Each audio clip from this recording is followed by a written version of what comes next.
Wapendwa katika Kristo, tumsifu Yesu Kristo.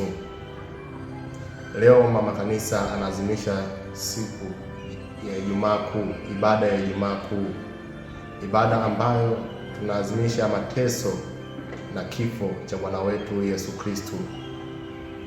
Tunaalikwa kurudi kwake, kwa maana ametusamehe dhambi zetu juu ya msalaba.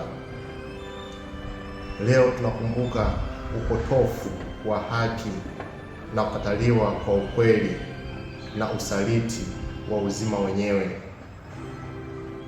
Baraba anachaguliwa, vurugu na uhalifu vinapewa nafasi kuliko wema na amani.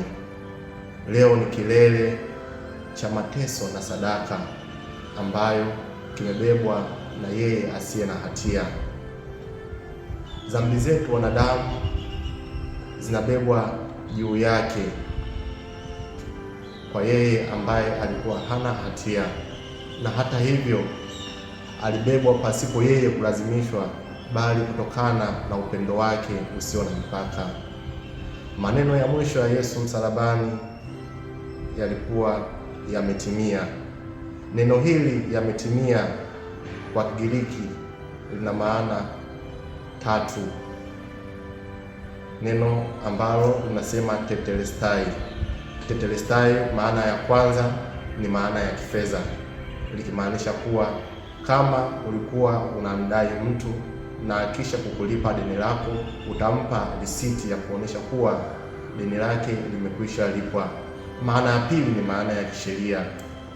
Maana ya kisheria ina maana ya kwamba kama ulikuwa umefungwa gerezani, baada ya kumaliza kifungo chako, siku unatoka gerezani, utapewa kithibitisho cha kuonesha kwamba umetumikia kifungo chako.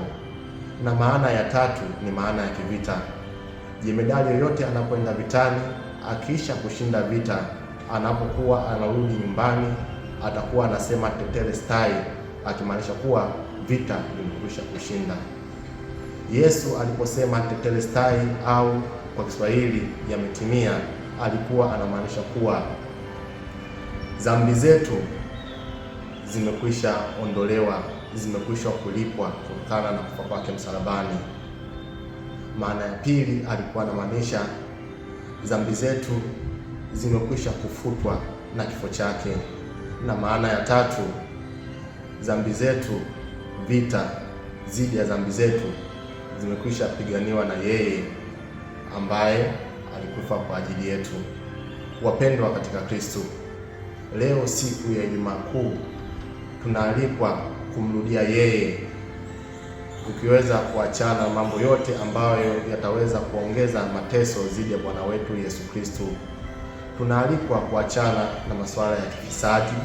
Kwa wale ambao hawako kwenye ndoa, basi wanaalikwa kupatanisha na masakramenti ya ndoa, na wale ambao wako kwenye makwazo mbalimbali ya masakramenti, basi tujipatanishe na mama kanisa. Basi tumwombe Yesu Kristo tunapoadhimisha mafumbo yake haya matakatifu, tuweze kujaliwa neema ya kuweza kumtambua yeye vizuri. Tumsifu Yesu Kristo.